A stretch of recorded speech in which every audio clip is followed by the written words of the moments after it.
Hello guys! So sa mga wala pang idea kung ano yung i-unboxing natin, so ipapakita ko muna kung ano yung gamit ng ating i-unbox. Okay, so ito yung ginagamit ko guys. Buong plastic siya, OPP plastic. Yeah. OPP plastic. So maganda kasi ibabalot yung mga napiprint na natin sa plastic para maganda siyang tignan at presentable pag ibibigay sa ating mga client. Yan. Sa mga wala pang idea kung ano yung magandang gamitin na plastic para sa ating mga printing products. Okay? So ito yung gamit ko no? Sakto siya sa A4 size. Tapos pwede naman siya sa long size. Okay? Ayan. So meron din siyang adhesive. Ayan. So pwede siya idikit. So ito yung mga sample na ginamit ko para sa ating pambalot or sa OPP plastic na ginagamit. Okay? So, ayan.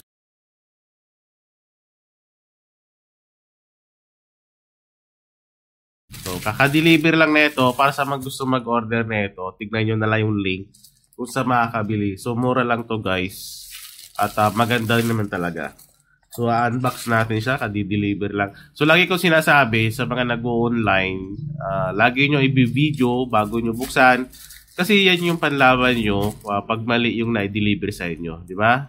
Kasi di ba pag meron kang i-receive ng parcel, nagme-message yung mga seller na meron lang siyang return ba ang tawag doon? Kapag merong video. Pero kung wala kang video na ginawa, di mo siya ma-return. Parang ganon. So bubuksan natin kung ano yung mga sizes.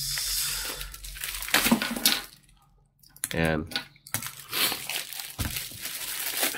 So ito yung ginagamit ko lagi kasi pag may nagpapaprint sa akin, lalo ng mga estudyante. Ayan. So meron tayo dito 3x3. So 3x3 saka yung malaki. Yung kasya yung A4 size at A3. Ayan. So buksan lang natin. Maganda kasi yung ganito. Yung iba naman nagpapaprint ng isang peraso pa nagpapaprint, humihingi ng plastic. So ang ginagawa ko dyan, optional yung plastic kasi isang peraso lang naman So pag gusto nila talaga may plastic, bibili nila yung plastic. So ang benta ko sa isang plastic na ganito ay 2 pesos. So, optional lang naman yun, 2 pesos. Kasi isang peraso lang naman yung pinaprint mo, di ba? So, lugi naman kung may kasama pang plastic. Kung gusto mo talaga may plastic, ibili ka, di ba? 2 pesos. Ayan. So, naglilibre lang ako ng plastic pag marami talagang pinapaprint. Ayan. Pero pag hindi, kaunti lang, 2 pesos, di ba? So, ang size niya ay 10 by 13. Ayan. So, ito yung kinuha ko para kasya yung log natin na 8 by 13 ba yun? Tapos A4, ayan, short, kasyang-kasya yan. Okay? 10 by 13. Ito. Ayan. So, ano to? Di ako nagkakamali, 100 pieces. 100 pieces yung kinuha ko para mas marami. Kasyang-kasya sa dito. Ayun laki pa nga ng allowance di ba? A4 size to Ayan So pwede mo pa itupi. Ayan. So 10 by 13. Okay? So meron din tayong 3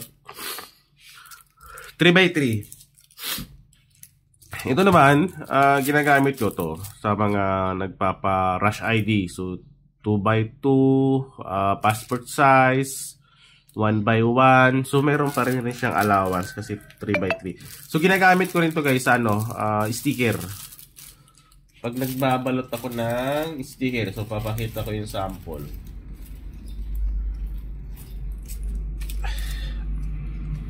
Yung ganito, yan. So, sakto yan dito. Ito nga lang gamit ko, ang laki. So, sakto yan dyan. Ayun pang sticker din. Yan. So, ito, sakto-sakto. 3x3.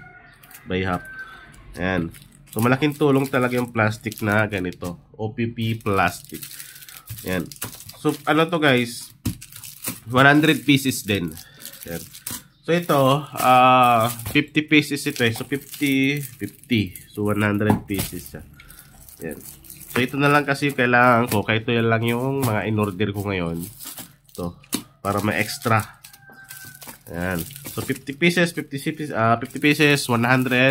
pieces lahat. So, tignan nyo na lang guys yung link kung sa makakabili. So, kung gustong gumamit ng ganito, yung OPP plastic natin. Ayan o. Okay, so tignan nyo na lang yung link kung sa makakabili. Right?